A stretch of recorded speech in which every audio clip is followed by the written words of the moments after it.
옛날 옛적 서가모니 부처님 당시의 일입니다. 서가모니 부처님께서 세상에 출현해서 널리 중생들에게 법을 설하고 계실 때의 일입니다. 어느 한 여인이 있었습니다. 그때 어느 한 여인이 있었는데 여인이 아이를 하나 낳았습니다.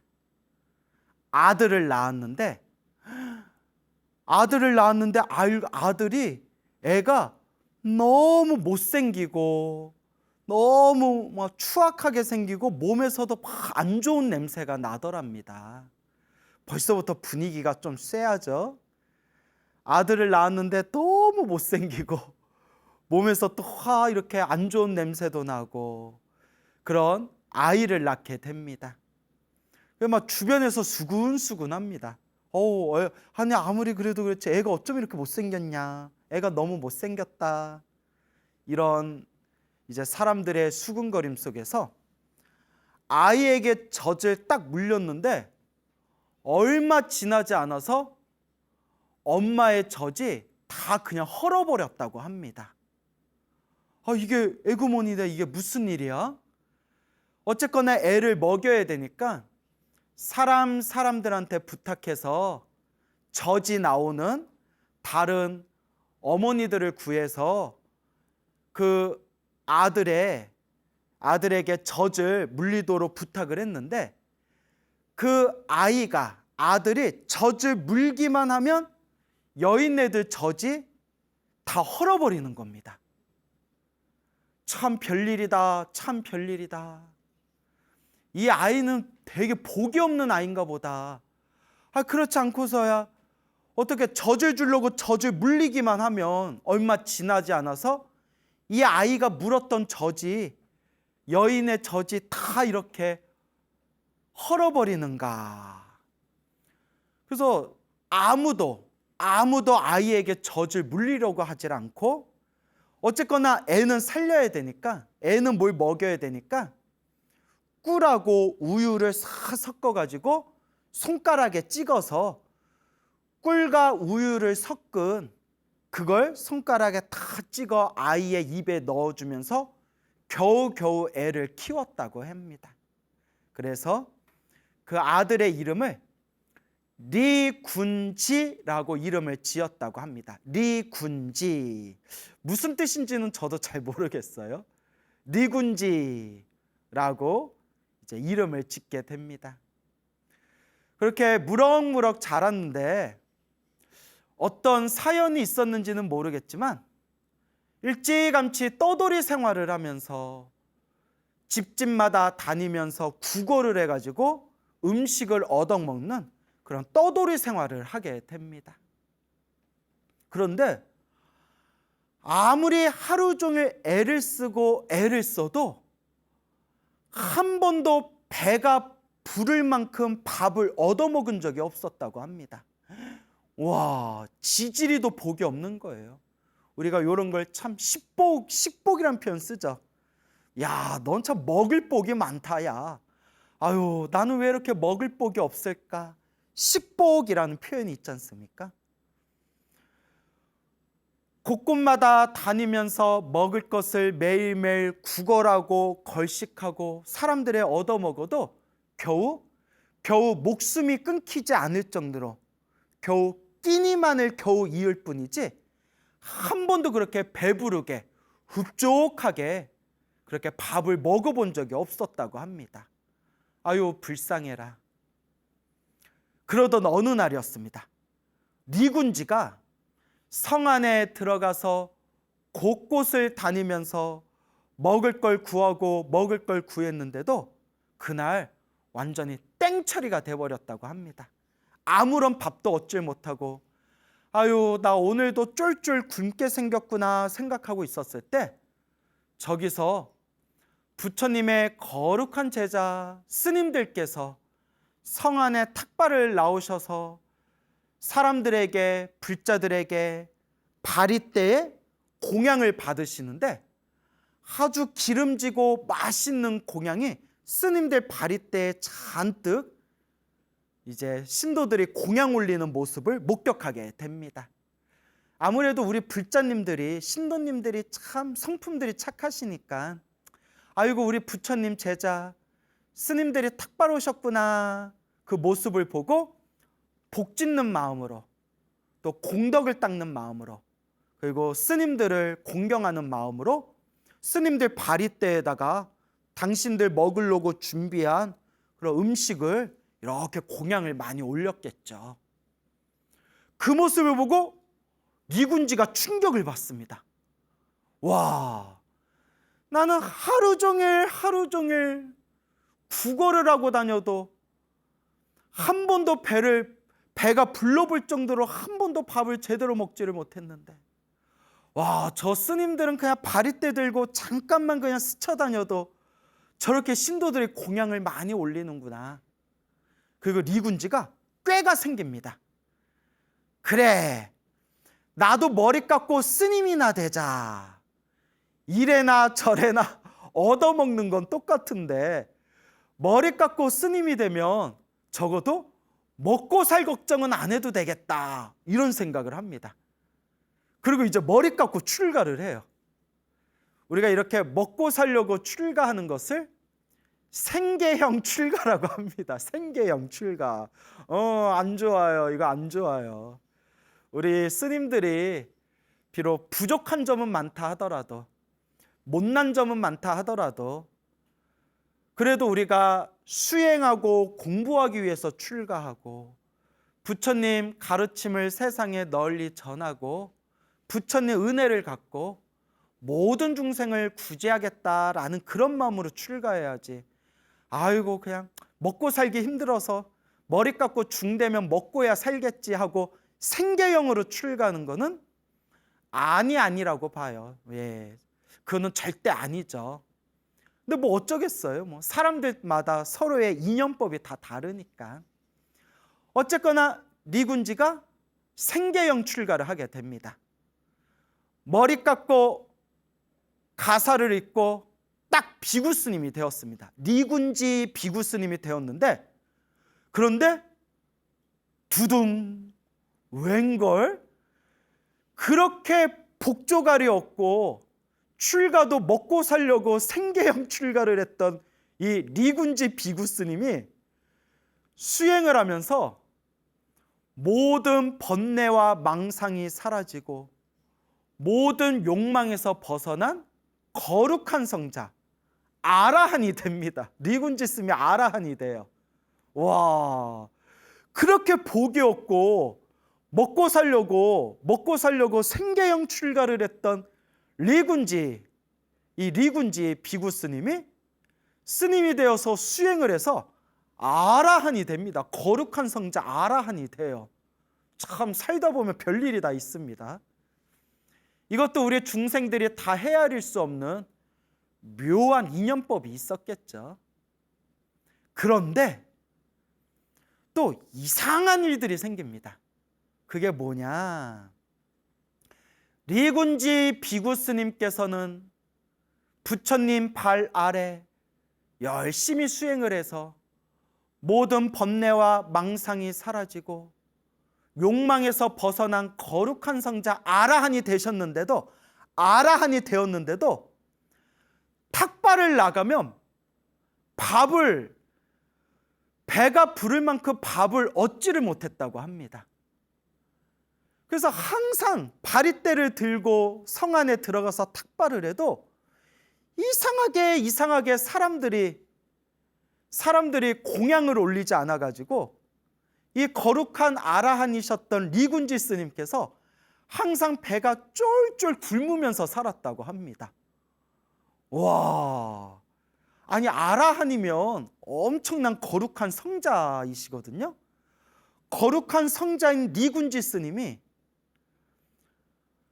바리떼를 들고 성 안에 탁발을 해도 밥을 제대로 먹지 못하고 항상 배가 고파서 쫄쫄 굶고 다니시는 거예요.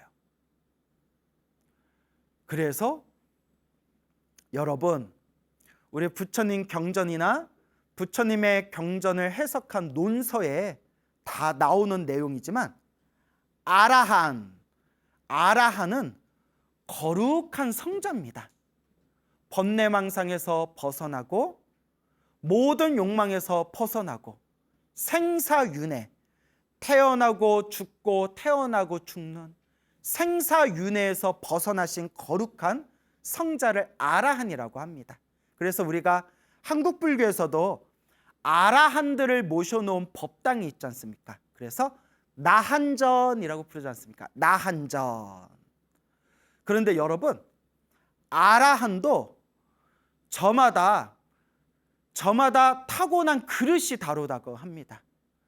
저마다 타고난 그릇이 다르기 때문에 저마다 수준이 저마다 천차만별이기 때문에 전생에 지었던 인연법에 의해서 복이 많은 아라한도 있고 복이 없는 아라한도 있고 신통이 있는 아라한도 있고 신통력이 없는 아라한도 있고 설법을 잘하는 아라한도 있고 설법을 잘 못하는 아라한도 있고 복이 많아서 항상 사람들에게 존경받고 이렇게 어딜 가나 사람들에게 공양과 공경을 많이 받는 아라한도 계시고 오늘의 주인공이신 니군지 아라한 스님처럼 하루 종일 성안을 다녀도 바리떼에 제대로 공양 한번 제대로 얻지 못할 정도로 그렇게 공양도 제대로 받지 못하는 복 없는 아라한도 있다는 겁니다. 와, 근데 이건 제 얘기가 아닙니다, 여러분. 경전이나 그런 논서에 나오는 내용입니다. 그래서 오직 부처님만이 원만구족이라고 표현합니다. 원만구족. 원만은 둥글둥글하다라는 뜻이에요. 그래서 원만이라는 것을 불교에서 표현할 때 완전하다라고 표현해요. 완전하다. 원만, 완전하다. 구족은 갖추었다, 가졌다라는 뜻이에요. 가졌다, 갖추었다. 원만 구족하면 완벽하게 모든 걸 다 갖추셨다. 완전히 완벽하게 모든 걸 다 가졌다, 갖추셨다. 그게 원만 구족이고 오직 부처님만이 원만 구족이라고 하셨어요. 모든 복덕과 모든 지혜와 모든 신통과 완전한 자비를 갖추신 모든 걸 완벽하게 갖추신 원만구족 부처님이라고 부르는 겁니다. 그리고 원만구족이신 부처님 아래 제자들 아라한들은 과거 전생 지었던 인연법에 의해서 저마다 타고난 그릇이 달라서 복이 있는 아라한도 있고 복 없는 아라한도 있고 신통이 있는 아라한도 있고 신통이 없는 아라한도 있고 설법을 잘하는 아라한도 있고 설법을 못하는 아라한도 있고 저마다 아라한이란 존재 자체는 거룩한 분들이시지만 저마다 그렇게 개성이나 특성이 또 타고난 어떤 복의 그릇이 천차만별이라고 합니다. 아이고 그런데 우리 리군지 비구 스님께서는 출가하기 전에도 복조가리 없이 박복하게 사셨는데 머리 깎고 출가해서 거룩하신 성자 아라한이 되셨는데도 복이 없는 거예요. 복이. 그러니까 복이 참 중요합니다, 여러분. 아라한이 됐는데도 복이 없어가지고 바리떼를 들고 성안을 다녀도 공양을 얻을 수가 없었다는 거예요. 그래서 이제 쫄쫄 굶으셨다는 거예요. 그래서 어느 날 내가 과거 전생에 얼마나 박복하게 살고 복 없이 살았으면 얼마나 악업이 많으면 이렇게 다른 평범한 스님들도 성안에 들어가서 바리떼 공양을 많이 받아오는데 나는 평생을 배가 부를 만큼 밥을 얻어먹지를 못하는구나. 그리고 탑에 들어가 가지고 탑에서 스스로 참회하고 있을 때 탑에 군데군데 이렇게 먼지가 껴있는 것들을 보게 됩니다. 그때 한마음 착한 마음을 내어서 부처님 불탑, 부처님의 탑에 있는 그 여기저기 묻어 있는 그 먼지들을 깨끗하게 치우셨다고 합니다. 먼지를 깨끗하게 싹 치우고 난 뒤에 탁발을 갔는데 그날 처음으로 바리떼의 공양을 가득 받아왔다고 합니다. 와, 부처님 탑을 한번 정성스럽게 청소한 공덕으로 드디어 바리떼의 공양물을 풍족하게 받아오신 겁니다. 그때 리군지 스님이 느낀 바가 있어서 대중 스님들께 이와 같이 청을 올립니다. 대중 스님이시여, 저 리군지 비구가 대중 스님들께 고합니다. 앞으로 요 부처님 탑, 불탑에 있는 먼지는 제가 깨끗하게 청소를 하겠습니다. 부처님 탑을 제가 깨끗이 청소하겠으니 대중 스님들께서는 저의 마음을 헤아려 주시고 이 탑의 먼지, 탑을 깨끗하게 청소하는 그런 소임은 저에게 양보해 주시기 바랍니다.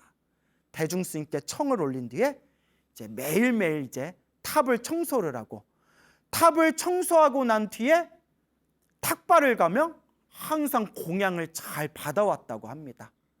그러니까 여러분, 우리가 부처님 도량에 가서 법당 청소하거나 부처님 도량을 깨끗하게 청소하거나 부처님 도량에서 자원봉사하고 복 짓는 게 엄청나게 공덕을 많이 닦는 거예요. 그게 다 복 짓는 겁니다, 여러분. 그런데 어느 날이었어요.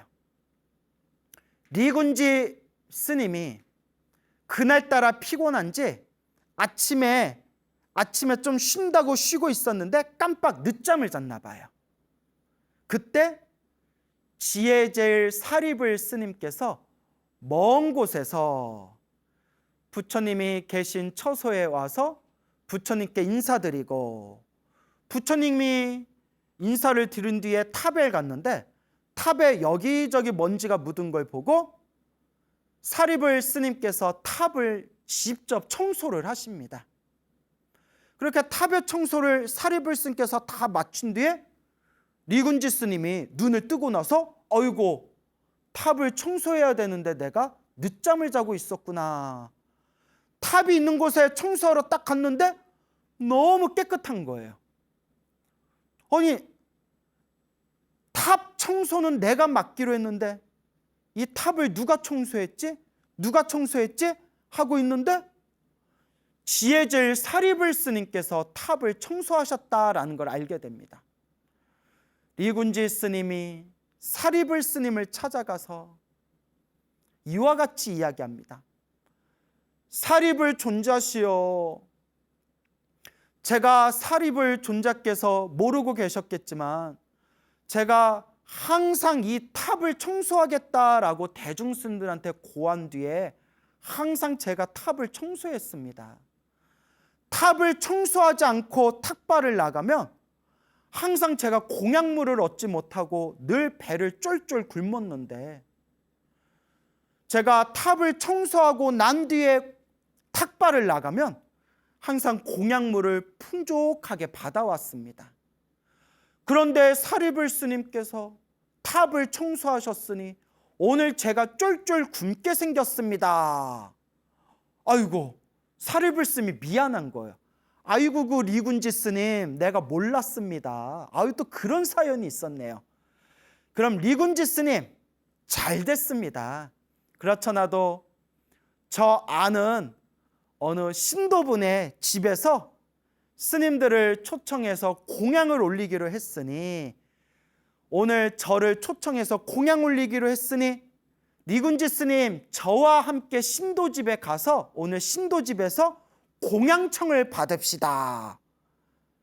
그리고 사리불 스님이 리군지 스님을 데리고 사시 공양, 하루에 한 끼를 드셨거든요. 부처님 당시에는 하루에 한 끼, 딱 사시 공양, 딱 오전에 점심 한 번을 드셨는데, 딱 그날따라 신도집에 공양청을 받기 위해서 신도집에 사립을 스님하고 리군지 스님하고 초청받은 스님들이 딱 갔는데, 야, 가는 날이 장날이라고 스님들 공양청 모셔놓고 그 신도집의 부부가 대판 부부싸움이 났대요. 대판 부부싸움이 났대요. 사네 못 사네, 살리네 죽이네, 인간아 인간아 하면서 막 스님들 공양청 모셔놓고 대판 부부싸움이 났는데, 아니 생각해 보세요. 막 집에 막 부부가 막 죽이니 살리니 부부싸움 나는데, 그 와중에 아니 저기 싸우고 계셔서 죄송한데 저희들 밥은 언제 주실 겁니까? 이렇게 말할 수는 없잖아요. 그래서 사리불 스님께서 아이고 오늘은 땡이다 야 돌아가자 하고 그날 공양을 굶게 됐대요. 그러니까 복이 없는 리군지 스님을 데리고 밥 먹으러 갔다가 복 없는 리군지 스님 때문에 온 대중이 다 밥을 굶게 생긴 거예요. 그래서 첫째 날은 그렇게 이제 밥을 먹지 못하게 됐고, 이제 둘째 날이 됐어요. 둘째 날에 사리불 스님이 어제는 뭐 계획 없이 우리 본의 아니게 부부싸움을 하는 바람에 밥을 먹지 못했지만, 오늘 찾아가는 신도집은 큰 부잣집인데 거기는 성격들이 넉넉하고 여유로워서 아마 부부싸움도 안 하고 우리 스님들한테 공양도 잘 올릴 겁니다.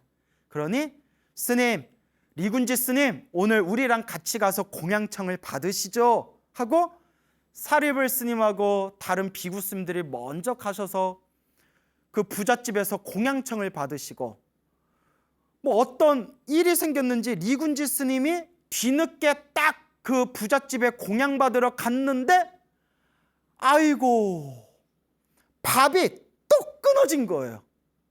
희한하죠.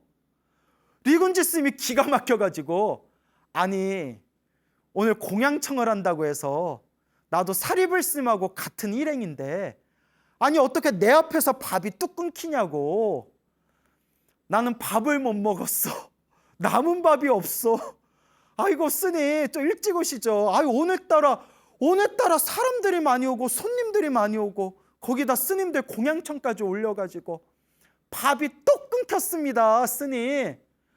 에구구구 하고 이틀 동안 또 밥을 굶은 거예요. 첫째 날은 부부싸움이라 해서 밥을 굶고, 둘째 날은 좀 늦게 갔는데 자기 앞에서 밥이 뚝 끊겨가지고 밥을 굶고. 참 이렇게 일이 안 풀리는 일이 있을까요?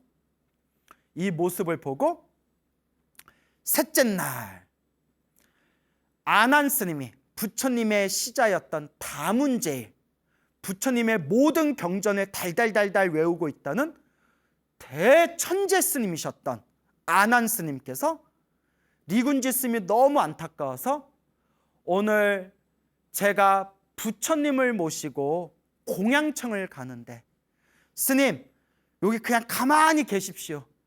가만히 계시고 제가 오면서 스님이 드실 공양물을 바리떼에 받아가지고 제가 갖다 드리겠습니다. 이걸 전문 용어로 배달이라고 하죠. 배달. 제가 배달해 드리겠습니다. 그 리군지 스님이 예 아난 스님 제가 깨서 밥을 쫄쫄 굶고 있어가지고 그러면 스님만 믿습니다 하는데, 세상에나 그렇게 똑똑하고 대천재였던 아난 스님이 그날따라 밥 갖다 주는 걸 깜빡 잊어버렸대요. 새까맣게 잊어버렸대요. 기가 막히고 코가 막히는 일이죠. 그래서 그 대천재 스님이 밥 갖다 준다는 걸 깜빡 잊어버리는 바람에 셋째 날도 굶어버려요. 야 진짜 번뇌와 망상이 사라지신 거룩한 성자 아라한의 경지에 이르렀으니까 화도 안 내고 참는 거지. 우리 같았으면 아마 살인 났을 거예요. 예? 나 밥 좀 줘 이씨 막 이러면서 아마 다 엎어버렸을 거예요. 넷째 날이 됐을 때 아난 스님이 이번에는 마음에 딱 되새기고 리군지 스님에게 반드시 밥을 갖다 줘야 된다 딱 마음에 되새기고 바리떼에다가 공약물을 받아서 리군지 스님이 있는 곳에다 배달해 주려고 했는데 동네 개들이 와서 개싸움을 벌이는 바람에 아난 스님께서 개싸움이 휘말리셔가지고 바리떼를 놓쳐서 바리떼에는 음식물이 바닥에 다 쏟아져 버렸대요. 아이고. 그래서 결국 리군지 스님에게 또 밥을 드리질 못했답니다. 세상에 4일 동안 밥을 못 먹고 있는 거예요. 5일째 되는 날 드디어 신통제일 목련존자께서 출현하십니다. 두둥 하면서 부처님 10대 제자 중에 신통력 제일이라는 목련존자께서 계속 밥을 못 먹고 굶고 있는 리군지 스님을 위해서 바리떼에다가 음식물을 딱 받아가지고 바루를 들고 리군지 스님이 계신 곳으로 향하는데 어디선가 금시조라는 새가 나타나게 됩니다. 우리 불교 경전에 보면 금시조라는 새가 있거든요. 금시조? 금시조가 어떤 새냐? 전설에 나오는 새예요. 그래서 금시조는 용을 잡아먹는데요, 여러분.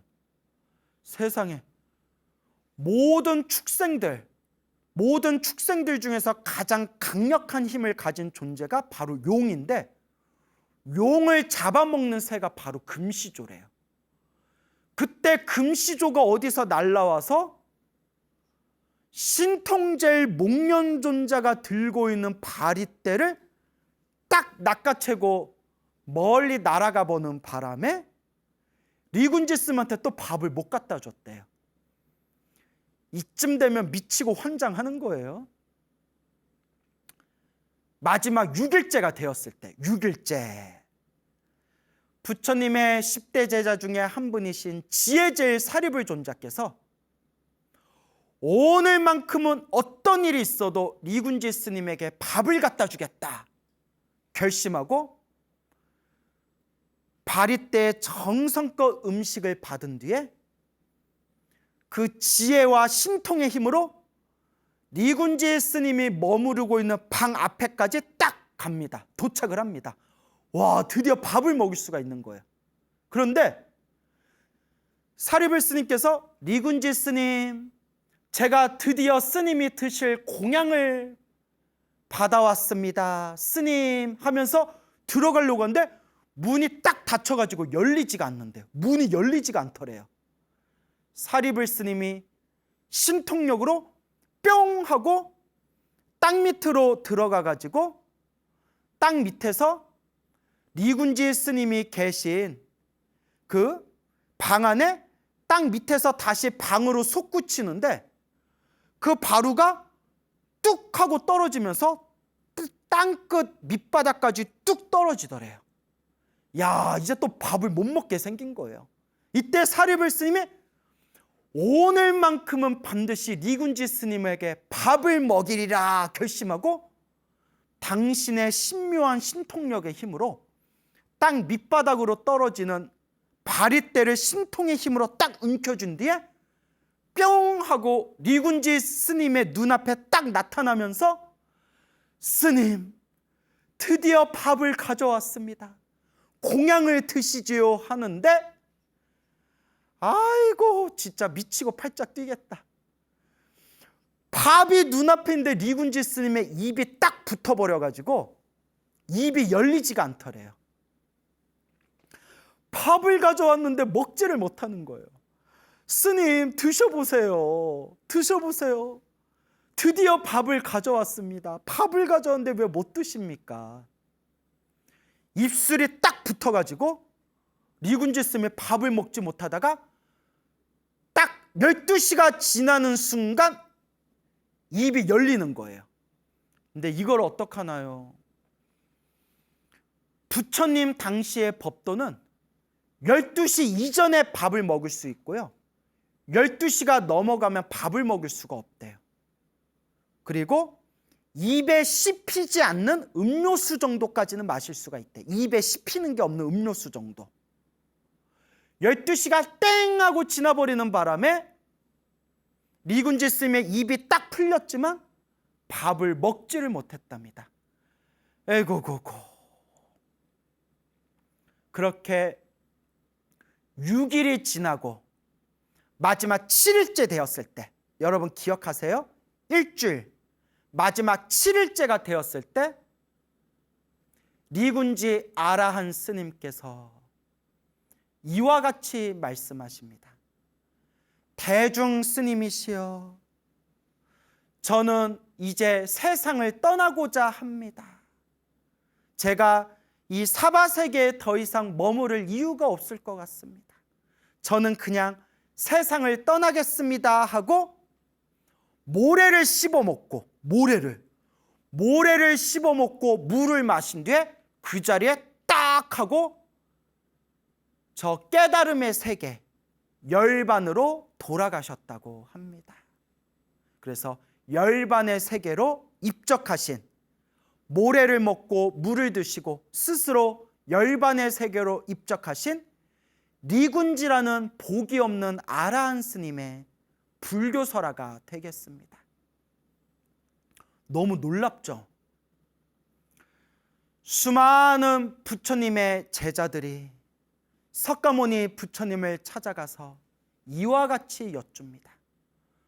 부처님, 왜 리군지 스님은 과거 전생에 어떤 인연이 있었기에, 어떤 업보의 인연이 있었기에 저렇게 복이 없이 태어난 겁니까? 그리고 저렇게 복이 없는 리군지 스님이 또 어떻게 거룩한 성자 아라한은 될 수 있었던 겁니까? 자, 부처님께서 이와 같이 말씀하십니다. 부처님은 모든 걸 다 꿰뚫어 보시지 않습니까? 부처님께서 리군지 아라한, 복이 없는 아라한 스님, 리군지 스님에 대해서 이와 같이 전생의 업의 인연에 대해서 설법하십니다. 머나먼 과거 전생, 머나먼 수없는 과거 전생에 제당이라는 부처님이 계셨다고 합니다. 제당이라는 이름의 부처님이 계셨을 때, 그때 어느 큰 부잣집에 부자가 있었는데 이 부자가 늘 제당 부처님과 수많은 비구 스님들을 모시고 매일매일 항상 공양을 올렸다고 합니다. 늘 공양을 올리고 제당 부처님과 제당 부처님의 거룩한 제자분들을 지극한 마음으로 정성스럽게 시봉을 했는데, 그 부잣집의 부자가 세상을 떠나고 난 뒤에 그의 아내도 불심이 깊어서 살아생전 남편이 하던 대로 스님들을 모시고 매일매일 공양을 올렸다고 합니다. 그때 아들이 있었는데 아들이 항상 그것을 탐탁치 않게 여겼다고 합니다. 왜 우리 집 재산을 왜 저 빡빡 깎아머리 중들한테 왜 우리 집 재산을 소비하면서 매일매일 이렇게 막대한 지출을, 손해를 감수하면서 공양을 올려야 되는가? 나는 용납할 수 없다. 이제 아버지가 돌아가시니까 장남인 내가 이제 이 집안의 주인이다. 그러면서 어머니한테 이렇게 얘기합니다. 어머니, 더 이상 저 스님들에게, 부처님과 스님들에게 공양 올리지 마십시오. 이제 여기서 끝입니다. 끝! 공양을 올리지 못하게 하는데도 어머니가 당신이 받은 몫의 일부분을 떼어서라도 부처님과 스님들께 공양을 올렸다고 합니다. 그때 화가 난, 분노를 폭발한 이 아들이 어머니를 방에다가 감금을 합니다. 못된 놈이죠. 그리고 어머니한테 이렇게 얘기합니다. 어머니, 제 말을 듣지 않으셨으니 어머니는 제가 더 이상 어머니한테 제가 밥을 드리지 않겠습니다. 하루, 이틀, 사흘, 하루하루가 지나서 일주일이 다 됐을 때 온몸에 기력이 쇠잔해지고 탈진한 어머니가 아들에게 얘기합니다. 아들아, 아들아, 내가 먹을 게 없어서 내가 밥을 먹지 못해서 굶어 죽을 것 같구나. 아들아, 나에게 음식을 다오. 이거 얘기하다 보니까 제가 화딱지가 나네요. 이런 후레자식을 봤나. 아들놈이 하는 얘기가, 어머니, 그렇게 배고프시면 모래를 씹어먹고 물을 드십시오. 이렇게 얘기하는 거예요. 와, 과광. 자체 효과음이에요. 과광. 모래를 씹어먹고 물을 드십시오. 라고 악담을 던지면서 끝내 어머니에게 음식을 주지 않아서 어머니가 결국 일주일 만에 굶어 죽게 됩니다. 근데 여러분, 이미 눈치채셨죠? 이 흉악하기 짝이 없는 이 아들놈이 죽어서 가장 괴롭고 무섭고 끔찍한 대지옥, 무간지옥에 떨어져서 수없는 생애 동안 헤아릴 수 없는 고통을 받게 되었고, 지옥에서 온갖 고통을 받은 뒤에 지옥의 업보를 다 갚고 나서 사람으로 태어났지만, 사람으로 태어났어도 어머니를 굶겨 죽였던 그 업보 때문에 저렇게 복 없이 박복하게 살았던 것이니라.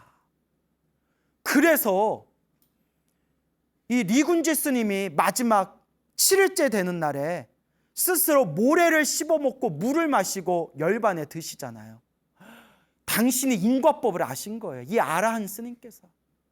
내가 수없는 과거 전생, 어리석고 어리석은 중생이었을 때 나를 낳아주신 어머니를 굶겨 죽이면서, 어머니 그렇게 배가 고프시면 모래를 씹어먹고 물을 마시시면 되겠네요 라고 했던 그 당신의 업보를 참회하면서 달게 그 업보를 받으며, 내가 더 이상 이 세상에 남아있을 이유가 없다. 나는 이미 아라한이 되었으니 저 깨달음의 세계 열반으로 돌아가리라. 그리고 스스로 당신의 업을 참회하는 마음으로 모래를 씹어먹고 물을 마시고 열반에 드셨던 겁니다. 와, 참 이렇게 인과법이 무섭습니다. 그리고 부처님께서 이와 같이 말씀하십니다. 이 니군지가 그 과거 전생 그 아들이었을 때, 그때 아들로 있었을 때 그래도 부처님과 스님들께 공양 올렸던 인연이 있었기 때문에 비록 흉악한 마음을 내서 못된 짓을 하고 어머니를 굶겨 죽이기까지는 했지만, 그 흉악한 마음을 일으키기 전에, 그러니까 아마 아버지가 살아계실 때였겠죠. 그때 그래도 부처님과 스님들께 공양을 올렸던 그 공덕의 힘이 남아 있었기 때문에 무간지옥에서 지옥의 업보를 다 갚고 나서 이번 생에 사람으로 태어나 복 없는 사람으로 태어났지만, 그래도 부처님과 스님들께 공양 올렸던 그 공덕이 남아 있어서 이번 생에 석가모니 부처님을 만나고 석가모니 부처님 아래에서 깨달음을 얻은 아라한이 될 수 있었던 것이니라 라고 부처님께서 설법을 하십니다. 업이란 게 이렇게 무섭습니다. 인연법이란 게 이렇게 무섭습니다. 그래서 여러분, 우리는 늘 좋은 업을 지을 수 있도록, 복을 짓고 선업을 짓고 공덕을 닦을 수 있도록, 좋은 인연을 심을 수 있도록 노력하고 노력해야 됩니다. 그래서 늘 우리 불자들은 간절하게 기도해야 됩니다. 간절하게 부처님께 기도하면서 수없는 과거 전생에 알고 지었건 모르고 지었건 제가 지은 죄업을 진심으로 참회합니다. 업장소멸하고 업장소멸하면서 복과 선업과 공덕을 닦아야 합니다. 인연법, 좋은 인연도 나쁜 인연도 내가 지은 인연법이라는 것을 꼭 명심하시면서 항상 좋은 인연을 심는 부처님의 제자, 불제자가 되도록 노력하고 정진합시다. 여러분, 행복해지고 싶습니까? 행복한 삶을 창조하고 싶습니까? 복을 지으십시오. 선업을 지으십시오. 공덕을 쌓으십시오. 복과 선업과 공덕의 힘이 여러분들을 진정한 행복의 길로 이끌어 줄 것입니다. 여러분, 성불하십시오.